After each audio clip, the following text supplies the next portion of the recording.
सीताराम। जय हनुमान। अंजनी नंदनम वीरम जानकी शोकनाशनम कपीसमक्षहंतारम वंदे लंका भयंकरम। भक्ति सूत्र सत्संग आज द्वितीय दिवस।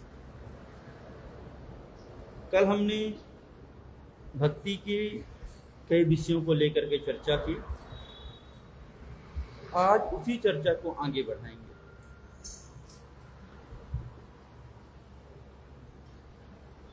कल बताया कि भक्ति तीन प्रकार की होती है। पहली भजनम भक्ति, दूसरी भागो भक्ति और तीसरी भंजनम भक्ति। तो जो पहली है भजनम भक्ति,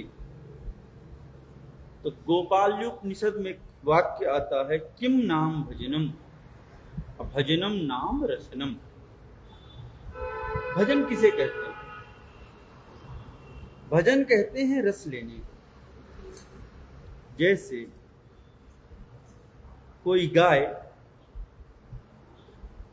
पहले चारे को भूसे को खाती है और फिर बैठ करके उसका रस लेती रहती है, बागुर लेती रहती है।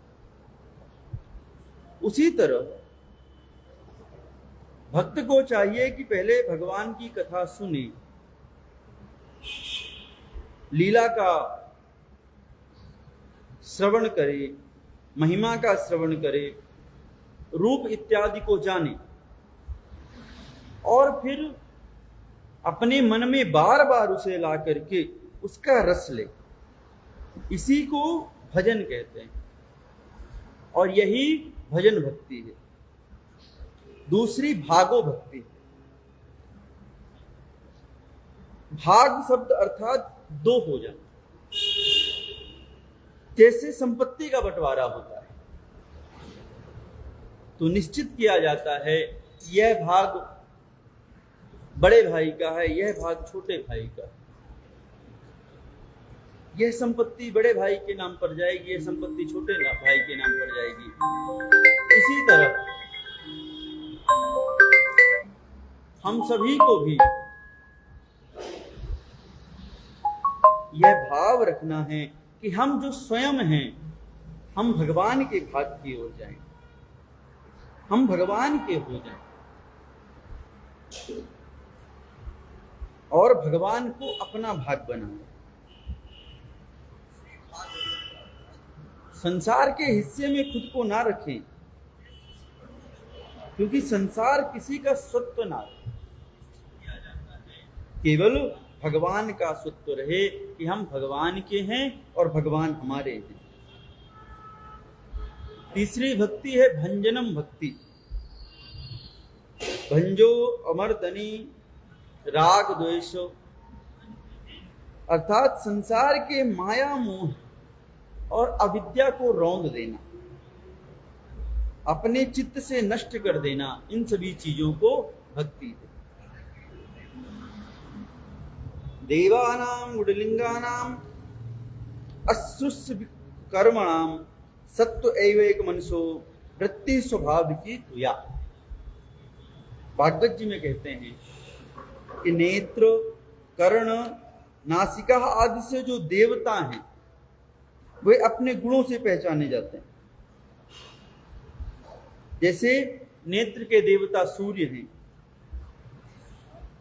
और सदैव रूप में नेत्र प्रवृत्त होते हैं।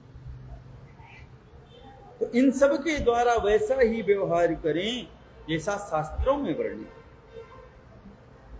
जो गुरु से सुना है।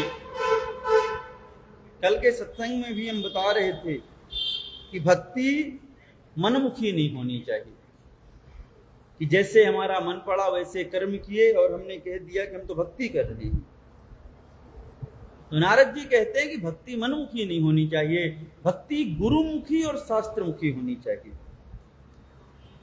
तभी मन में एकाग्रता आवेगी, तभी मन भगवान के चरणों में लगेगा, तभी मन एकाग्र होगा। और यह एकाग्र सात्विक वृत्ति के बिना कारण ही स्वाभाविक रूप से भगवान में लगेगी तो वह भक्ति कहलाती। यह भक्ति महान है। जीव कोष को यह वैसे ही शीघ्र नष्ट कर देती है जैसे भोजन को जठराग्नि पचा करके नष्ट कर देती है। मद गुणस्तुति मात्रेण मयि सर्व गुहाशये मनोरति रविच्छिन्ना यथा गंगा सोमाम बुधो। भगवान पुरुषोत्तम में जो निष्काम अखंड निर्गुण भक्ति है उसका यह लक्षण कहा गया है कि भगवान के गुणों को श्रवण करते ही जिसका मन परमात्मा की ओर चल पड़े। जैसे हम गंगा का नाम सुनते ही उसकी धाराएं हमारे नेत्रों के सामने आ जाती हैं, मन उसमें लग जाता है। इसी तरह जैसे ही हम भगवान का नाम सुने तो हमारा जो मन है वह भगवान के चरणों में समर्पित हो जाए, भगवान के चरणों में लग जाए। जैसे मन में कपड़ा, रुपया, भवन, भोजन, स्त्री, पुत्र, व्यापार आता है, पर ये एक बात टिकती नहीं। कुछ क्षण कोई बात रहती है, कुछ क्षण कोई बात रहती है। किंतु जब भगवान की हम भक्ति करें तो ये कुछ क्षण के लिए भी मन में नहीं आए। सब कुछ त्याग करके हमें अपने इष्ट का चिंतन करना चाहिए, अपने इष्ट से अनुराग करना चाहिए। उपनिषद में चर्चा है, श्वेताश्वेत उपनिषद में आता है, यस्य देवे पराभक्तिर यथा देवे तथा गुरु तस्यैते कथितार्थाः प्रकाशान्ते महात्मना। जिसकी भगवान में परम भक्ति है और जैसी ही परम भक्ति भगवान में है वैसी ही भक्ति अगर गुरुदेव में हो जाए तो वह महात्मा। उसके हृदय में श्रुति वर्णित अर्थ परमार्थ तत्व स्वतः प्रकाशित होता है। हालांकि ये परिभाषाएं बहुत जटिल हैं, तो इसीलिए आचार्यों ने उपनिषदों को थोड़ा सरल करके कहा। तो मधुसूदन सरस्वती जी भक्ति रसमृता सिंधु लिखते हैं, तो उसमें कहते हैं, अन्याभिलषितम शून्यम ज्ञान कर्माद्यनावृतम अनुकूलेन कृष्णानु शीलनम भक्तिरुत्तम। जीव के चित्त में भगवान के प्रेम के अतिरिक्त दूसरी कोई कामना और अभिलाषा नहीं होनी चाहिए। साथ ही ज्ञान अथवा कर्म से भक्ति आवृत ना हो। अमुक ज्ञान हो जाएगा हम तभी भक्ति करेंगे, या अमुक पूजा की हमने पद्धति बना ली है, जब ये पूजा हो जाएगी तभी हम भक्ति करेंगे। कुछ नियम बांध लिए हैं, उन नियमों में जब पूरा कर लेंगे हम तभी भक्ति करेंगे, ऐसा नहीं होना चाहिए। ऐसी अवस्था चित्त की ना रहे। इंद्रियों के द्वारा केवल भगवान का सेवन, जैसे जीव भगवान का नाम ले, गुण गाए और भगवान के उस नाम के रस का रसस्वादन करे। नासिका भगवान को अर्पित गंध सूंघे, नेत्र भगवान की मूर्ति के दर्शन करने के लिए लालायित रहें, कर्ण भगवान का यश सुने, पैर भगवान के मंदिर की ओर, तीर्थों की ओर जाने के लिए अग्रसर रहें, और हाथ किसी न किसी रूप में भगवान की सेवा में लगा दें। इस प्रकार इंद्रियों को भगवान में ही लगाया जाए, यह उत्तम। अनन्य ममता विष्णोर ममता प्रेम संगता भक्ति ऋत्युच्यते भीष्म प्रहलादोद्धव नारद। जैसी ममता स्त्री में, पुत्र में तथा शरीर में है, वैसी देहादि में ना होकर केवल भगवान में हो और उस ममता में प्रियत्व हो। क्योंकि ममता दो तरह की होती है। एक ममता वह है कि हम कुछ चाहते हैं, वह प्राप्त नहीं हुआ तो हमें दुख होता है। और एक ममता है कि जिसे हम चाहते हैं वो प्रसन्न है तो हम प्रसन्न हैं किसी भी परिस्थिति में। तो नारद जी कहते हैं कि प्रियत्व वाली ममता हो, और इसी को भीष्म, प्रहलाद, उद्धव और नारद आदि भागवताचार्य भक्ति कहते हैं।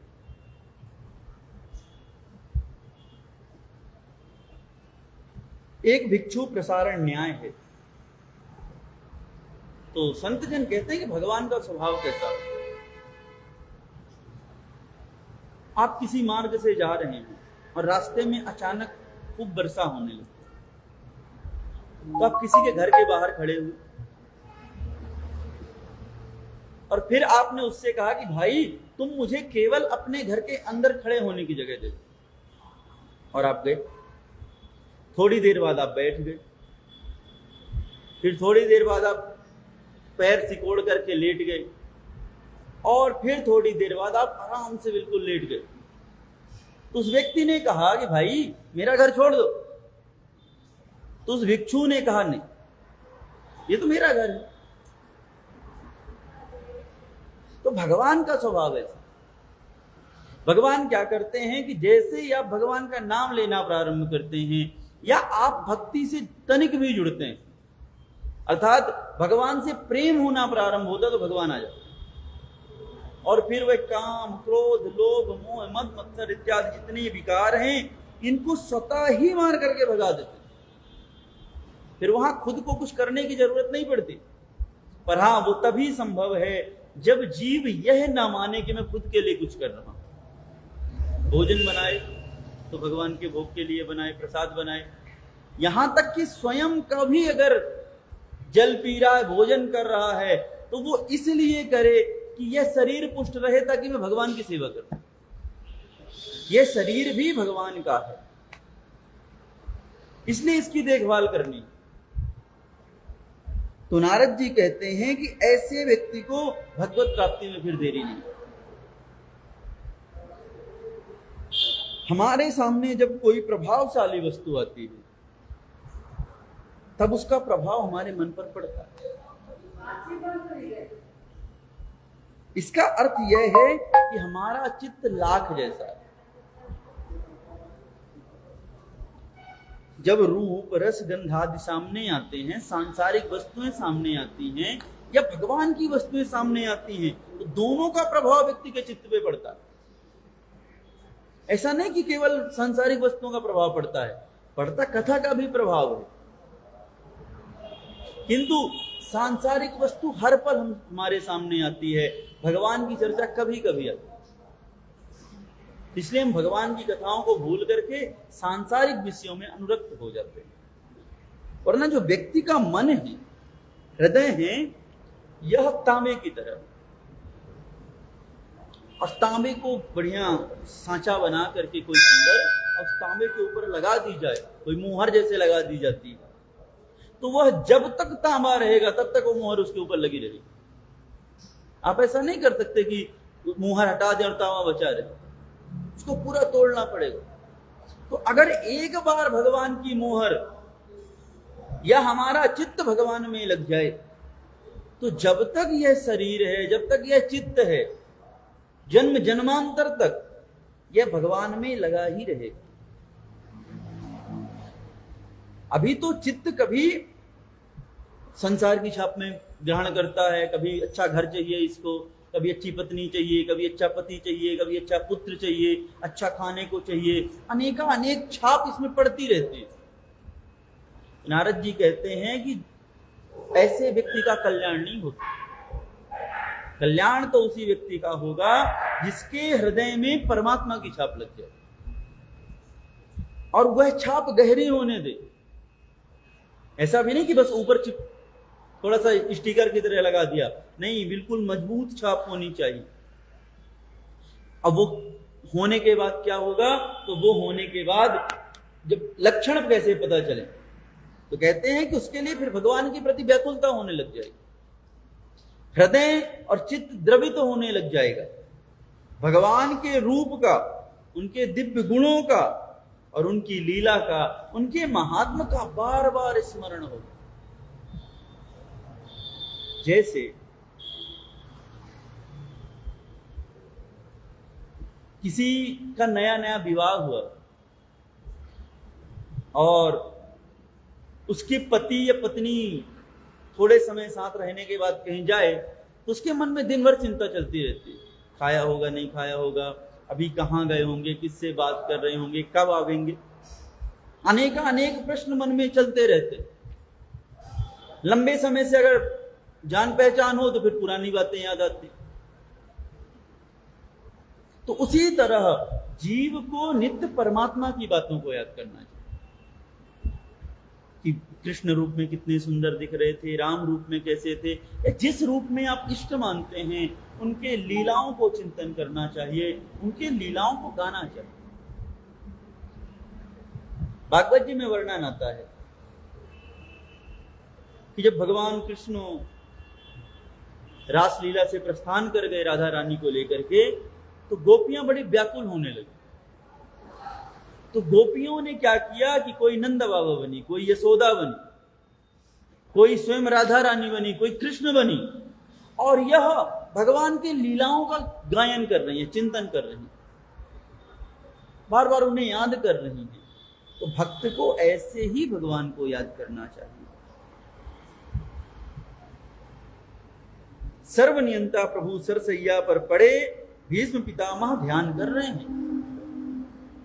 ध्यान करो कि वह सुर मुनि वंदित श्री द्वारकानाथ कैसे मैले चिथड़े कपड़े पहने हुए, हाथ पैर की बिवाई फटी हुई है और पूरा मुख धूल से भरा हुआ है, पूरे शरीर में अनेक घाव हो रखे हैं, और उन सुदामा को भगवान कैसे अपने नेत्र अश्रुओं से उनके चरण प्रक्षालन कर रहे हैं, कैसे उनके कमल लोचन फूट करके रो रहे हैं। यह स्मरण जब भक्त करता है तो स्मरण करते ही इसका भक्त द्रवित हो जाता है, हृदय द्रवित हो जाता है, नेत्रों से अश्रु आने लगते हैं कि देखो उस जगत नियंता जो मेरा स्वामी है, वह भी अपने मित्र के लिए या अपने लोगों के लिए या वो जिससे प्रेम करता है उनके लिए कैसे फूट फूट करके हो। और अब इस द्रवित हृदय पर श्री कृष्ण, राम, भगवान शंकर, नारायण, हनुमान जी किसी की भी छवि अंकित कर सकते हैं। अब शंकर जी के अगर भक्त हैं तो विचार कीजिए कि भगवान शंकर सती के वियोग में कैसे तड़प रहे, और उस चिंतन को गहरा होने दीजिए जब तक आपके नेत्रों से अश्रु आने लगे। द्रुतस्य भगवत धर्मा धारा वहि कृतां गता, सर्वे से मनसो वृत्तिर भक्ति नृत्य विधीयते। भक्त भगवान के गुण, महात्म्य, कृपा को स्मरण करके चित्र द्रवित हो जाए और धारा प्रवाह रूप में मन की सब वृत्तियां भगवान के ही संबंध में उठे, यही भक्ति कहलाती कि हम भगवान के सिवा कुछ सोच ही नहीं रहे। झाड़ू भी लग रही है घर में, इसी भाव से लग रही कि मेरा घर साफ रहे ताकि भगवान आए, भोग बन रहा है, कोई भी कार्य हो रहा है, सब भगवान के निमित्त हो। भक्ति का यह लक्षण अद्वैत सिद्धि के कर्ता मधुसूदन सरस्वती भक्ति रसायन में बताया। ऐसी कथा है कि एक बार बैठे थे और अद्वैत सिद्धि का ग्रंथ लिख रहे थे, तभी उनके यहां अचानक एक लंगोट धारण किए हुए एक परमहंस पहुंचे और आकर के चुपचाप पीछे तखत में बैठ गए। मधुसूदन जी उनको पीछे देखा तो चौंक गए कि ये संत कहां से परमहंस कैसे पधार गए, और बैठते ही पूछा कि मधुसूदन एक बात सच सच बताओ, जब तुम किसी से शास्त्रार्थ करते हो, विवाद करते हो, वाद करते हो, और जब तुम किसी से प्रश्न पूछते हो, किसी विद्वान से, और जब वह तुम्हारे प्रश्न का उत्तर नहीं दे पाता, तो क्या तुम्हें प्रसन्नता होती? बिल्कुल महाराज होती। बोले फिर दूसरा प्रश्न कि जब तुम कभी स्वयं शास्त्रार्थ में पराजित हो जाते हो, तो क्या तुम्हारे मन में चित्त में उद्वेग उठता है, कष्ट उठता है? बोले हाँ महाराज, उठता है। परमहंस ने कहा जब चित्त में जितना तादात्म्य छूटना चाहिए उतना नहीं छूट। अभी तुमको जिस स्थिति में पहुंचना चाहिए उस स्थिति में तुम पहुंचे नहीं हो। तो मधुसूदन सरस्वती ने कहा महाराज छूटना तो चाहिए, क्योंकि ज्ञानी तो वही व्यक्ति है जो सुख और दुख दोनों से परे हो जाए। न तो जीवन में उसके सुख हो न दुख हो, ना ही वह विजय को माने कि मेरी विजय है, न पराजय को माने कि मेरी पराजय। तो मधुसूदन सरस्वती जी ने कहा महाराज कैसे छूटे बताएं। तो परमहंस जी ने कहा कि तुम कृष्ण की आराधना, और उन्हें सुंदर अष्टादशाक्षर मंत्र प्रदान किया। मंत्र दिया, अब मंत्र लेकर के वो उसको जपने लगे। जपते जपते 6 महीने का अनुष्ठान किया। पर महाराज वास्तविक तो छोड़ो, स्वप्न में भी भगवान की अनुभूति नहीं। थोड़ा विचार आया कि कहां मैं अद्वैत सिद्धि को छोड़कर भक्ति के मार्ग में पड़ गया, जप अनुष्ठान में पड़ गया। क्योंकि अद्वैत का मतलब मैं और ब्रह्म एक है, इसलिए कुछ करने की वहां जरूरत नहीं पड़ती। तो वह सब कुछ छोड़कर कपिलधारा चले गए। वहां गए तो एक दिन बैठ करके कुछ चिंतन कर रहे थे, तभी वहां एक मोची आया और मोची ने आकर के कहा कि महाराज 12 महीने में ही थक गए। उन्होंने कहा तुम्हें कैसे पता कि मुझे 12 महीने हो गए? अरे बोले मैंने प्रेत सिद्ध कर रखा, तो मेरे कान में आके सब कुछ बता देता। तो मधुसूदन सरस्वती जी को लगा कि देवता तो सिद्ध हो नहीं रहा, एक काम करता हूं प्रेत ही सिद्ध कर लेता हूं, कुछ तो सिद्ध हो। तो उन्होंने मंत्र लिया उस मोची से और प्रेत सिद्ध करने लगे। तो 3 दिन में प्रेत सिद्ध हो जाता है। 3 दिन क्या 6 दिन तक वो करते रहे पर प्रेत सिद्ध नहीं हुआ। तो उन्होंने उसको बुलाया, बोले तुमने हमको गलत मंत्र दिया, झूठ बोला तुमने हमसे। तुमने कहा 3 दिन में सिद्ध हो जाएगा। बोले महाराज हो जाता है, मेरा मंत्र बिल्कुल शुद्ध है। तो उसने बुलाया और पूछा कि भाई तुम इनको क्यों नहीं सिद्ध हो रहे? बोले महाराज इन्होंने गायत्री के अनुष्ठान किए हैं पहले, बाद में इन्होंने 2-2 बार भगवान कृष्ण के मंत्रों का अनुष्ठान किया है। तो मैं इनके सामने जाऊंगा तो जल जाऊंगा, मुझमें इतनी शक्ति नहीं है कि मैं इनके सामने प्रकट होऊं, पर एक मार्गदर्शन दे सकता हूं। आप पुनः वाराणसी लौट जाइए और जाकर के एक बार पुनः अनुष्ठान कीजिए, आपको दर्शन। और कहते हैं कि वो गए, 6 महीने तक पुनः अनुष्ठान किया और उस अनुष्ठान के करने से भगवान कृष्ण के उन्हें दर्शन प्राप्त हुए।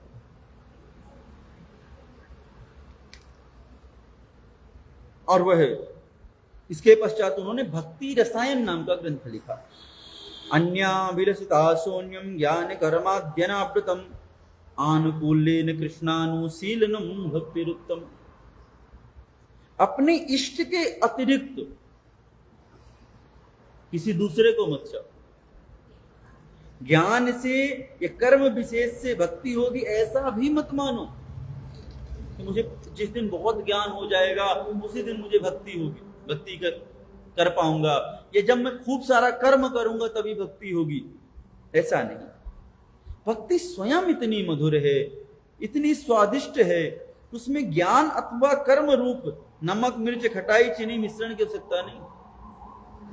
अगर पूर्ण निष्ठा से कोई व्यक्ति केवल भगवत शरण ले ले, भगवान की भक्ति की का आश्रय ले ले, तो आनुकूल्येन कृष्णानुशीलनम, सब कुछ उसके अनुकूल हो जाता है, यहां तक कि परमात्मा भी उसके अनुकूल हो जाता है।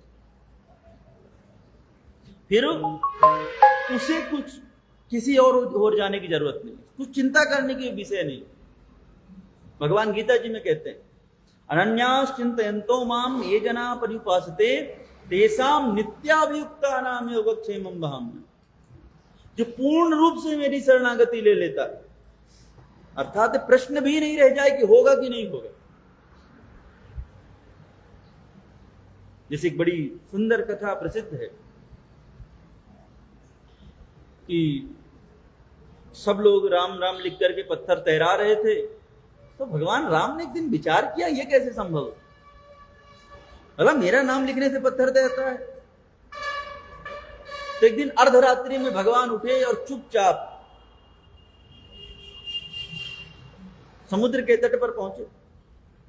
बार बार पीछे भी देखते जा रहे हैं, कोई आ तो नहीं रहा भाई, कल से मनोबल लोगों का टूट जाए सेना का, कि बताओ यही नहीं, अगर नहीं तैरा तो यही नहीं तैरा पाए, हम इनके नाम से पत्थर कैसे तैरा दें। तो कहते हैं कि पर हनुमान जी तो चले। तो राम जी गए और राम जी ने एक बड़ा सा पत्थर लिया पहले और उस पर लिखा, तो लगा ये बड़ा है, तो और छोटा पत्थर लिया और उस पर लिख करके फेंका और वो डूब गया। तो मुड़ करके देखा तो पीछे हनुमान जी महाराज खड़े, बोले वाह महाराज जय हो आपकी। तो भगवान राम ने कहा कि हनुमान तुम कब आए। हनुमान जी ने कहा प्रभु जिस दिन से आप मिले हो तो हम आपके साथ ही रहते। बोले किसी से कहना मत कि पत्थर डूब गया। और पत्थर डूबा कैसे, तुम्हारे हाथ से तैर जाता, मेरे हाथ से कैसे डूब गया। तो हनुमान जी महाराज कहते हैं कि हमने तो कभी सोचा भी नहीं कि डूब जाएगा। आप तो कह रहे कैसे डूब जाता, वो छोड़िए, हमने तो कभी मन में प्रश्न भी नहीं आया कि कहीं ये डूब तो नहीं जाएगा। हमने तो बस आपका नाम लिखा छोड़ दिया। तो ऐसे ही अनन्यास चिंतयन्तो मम, भगवान कहते हैं कि जिसके मन में प्रश्न भी नहीं आए कि मेरे लिए भगवान करेंगे या नहीं करेंगे, तो उनका मैं स्वतः ही सब कुछ करता हूं। योगक्षेमम वहाम्यहम्, सब कुछ उन्हें प्रदान करता हूं। योग और क्षेम मतलब मोक्ष की और जीवित रहते पूरी व्यवस्थाएं मैं खुद करता हूं, उसको कुछ करने की जरूरत नहीं पड़ती। तो आनुकूल्येन कृष्णानुशीलनम, जब परमात्मा आपके अनुकूल हो जाए तो फिर और चीजें अनुकूल करने की जरूरत नहीं पड़ती। पर इसमें भी एक बड़ी प्रतिस्पर्धा, आप किस तरह से अनुकूल करना चाहते। चिंतन तो कंस भी करता था भगवान का, पर कंस का जो चिंतन था वह भय से था। चिंतन शिशुपाल भी करता था, पर शिशुपाल का चिंतन वैमनस्यता से था, द्वेष से था। द्वेष से, भय से, घृणा से। श्री कृष्ण का चिंतन है भक्ति नहीं। हालांकि कल्याण उनका भी होता है, उद्धार उनका भी होता है, पर यह लोक हित में नहीं, और इसे भक्ति नहीं कह सकते। यह प्रतिकूलता का चिंतन है। कूल का अर्थ होता है तट। हम किस तट पर बैठ करके भगवान को चाहे। दो तट है, अनुकूल है, प्रतिकूल है। अगर आप प्रतिकूल तट पर बैठ करके भगवान का चिंतन करते हैं तो आप असुर कहलाएं। और वह जो शक्ति भगवान के चिंतन से प्राप्त होती है, वह शक्ति आप संसार को नष्ट करने में लगा। अनुकूलता से जो शक्ति मिलती है, वह शक्ति संसार का हित करने के काम में आती है। एक बड़ी सुंदर कथा। दक्षिण भारत में कृष्ण देव राय नाम के एक राजा, तो उनका एक नवरत्नों में से, नवरत्न होते थे राजाओं के, सलाहकार। तो उनमें एक सलाहकार था पंडित तेनालीराम, बड़ा विद्वान व्यक्ति था। तो एक दिन कृष्ण देव राय जी ने बैगन खाया। ठीक है, तो बैगन खाया तो अच्छा लगा। उन्होंने कहा ये तो बड़ा सुंदर है, बड़ा अद्भुत है। अरे बोले महाराज इसमें बड़े औषधीय गुण होते हैं, इसलिए तो इसका नाम बहुगुण है, इसमें बहुत सारे गुण हैं। पर ज्यादा खा लिया, अपच हो गया बैगन। अपच हो गया तो दूसरे दिन कहने लगे कि अरे तेनाली पंडित जी, कल तो तुमने कहा था कि बैगन में बहुत गुण होते हैं, बहुगुण नाम है इसका, नुकसान कर गया। अरे बोले महाराज इसीलिए तो इसको लोग बैगन कहते हैं, इसमें कोई गुण नहीं, बेगुण है। इसको तो कुत्ते भी नहीं खाएं, बकरियां नहीं खाती हैं महाराज। अरे बोले कल तो तुम कह रहे थे कि बड़े गुण होते हैं और आज तुम कहते हो बेगुण है। अरे बोले महाराज हम आपके दास हैं, बैगन के दास थोड़ी है। आपको जैसा अच्छा लगे हम उसमें हम यहां मिलाने के लिए तैयार हैं। इसी तरह हमारे इष्ट को जैसा अच्छा लगे हम उसके अनुकूल ढलने के लिए तैयार हैं। तो सम्यक श्रणित स्वांतो ममत्वाति सयांकित, अपने चित्त में यह भली भांति निश्चित कर लें कि भगवान मेरे हैं, और यह ममत्व इतना अधिक प्रगाढ़ हो जाए कि उससे चित्त सदा अंकित रहे, मतलब निरंतर ध्यान बना रहे, और अंतःकरण को भली भांति उस स्नेह के सारा सरोवर में सुंदर नित्य नहलाते रहें। चित्त का द्रवीभूत ही बुद्धिमानों द्वारा प्रेम कहा। प्रेम कुछ और, प्रेम वह है कि जिससे हम कहते हैं कि प्रेम करते, उसका निरंतर चिंतन बना रहे। दूसरा, उसकी हर परिस्थिति को अनुकूलता में ले लेना, ये प्रेम। प्रेम सर्वत्र कोमल होता है, किंतु उसमें एक दृढ़ पकड़ हो। बहुत कोमल वस्तु है प्रेम, पर पकड़ उसकी बड़ी मजबूत होती है। वह प्रियतम को छोड़ नहीं सकता। चित्त कोमल बनाओ और भगवान को बैठा लो और कहो हम तुम्हारे हैं प्रभु जी। उस सौंदर्य मधुर को, धन को अपना मान लो, पर ममत्व का यह भाव चित्त के भीतर ही रह जाएगा तो भक्ति पूर्ण नहीं होती। कि नहीं हम मानते हैं। जैसे बहुत सारे लोग होते हैं, भैया हम तुमसे बहुत प्रेम करते हैं, जरूरत पड़ जाए तो दिखाई नहीं देवे। ऐसा नहीं, फिर उसके लिए हमें निरंतर ऋषिकेशम ऋषिकेशो सेवनम भक्ति उत्तमा, उस हिसाब से उनकी सेवा भी करनी चाहिए। जैसे परशुराम जी से राम जी कहते हैं सेवक कि महाराज मैं आपका सेवक हूं, नाथ संबोधन भंजन हारा वही है को एक दास तुम्हारा। जिसने भी ये धनुष तोड़ा आपका दास होगा। परशुराम जी कहते हैं कि राम, सेवक वही जो करे सेवकाई। सेवक वह होता है जो सेवा का कार्य करता है, बोल देने से कोई सेवक नहीं हो जाता। इसी तरह कि हम तुम्हारे हैं बोल देने से तुम्हारे नहीं हो जाते, तुम्हारे लिए निरंतर खड़े हैं और तुम्हारे अतिरिक्त किसी के नहीं है, ये बोल देने से हम तुम्हारे। भक्ति के आनंद अपने, और दूसरा, जब आपको भक्ति का आनंद मिलने लग जाए तो खुद तक मत रखो, चोरी होगी। जैसे किसी को पारस मणि मिल जाए और वो क्या करे, सोना बनाए खूब और घर के अंदर छुपा कर रख दे, कभी एक ढेले का यूज नहीं करे, भिखारी का भिखारी बना रहे, तो किसी काम का है। इसी तरह जब भक्ति का आनंद प्राप्त हो तो फिर उसे अपने तक मत रखो, बांटो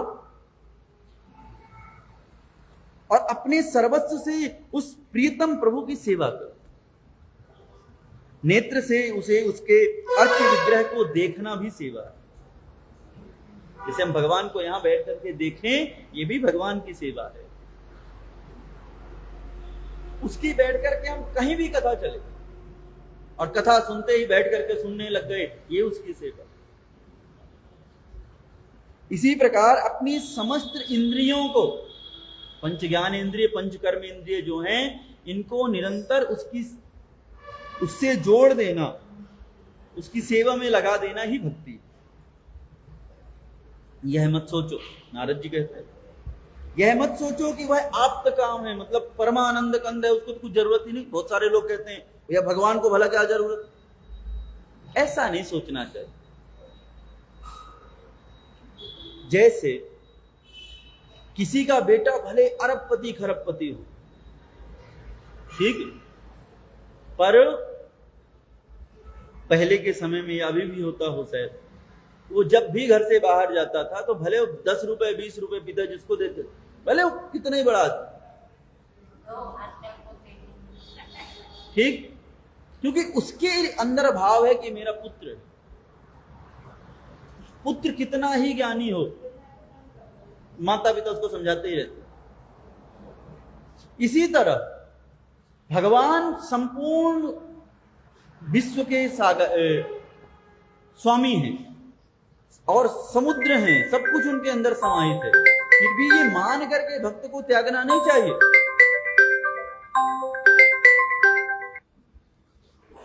भक्त को तो चाहिए कि वह अगर कृष्ण बाल विग्रह है तो बालक की तरह सेवा करे, अगर भगवान को गुरु मान रखा तो बिल्कुल गुरु की तरह रोज हार फूल चंदन चावल भोग नैवेद्य सब अर्पित करे।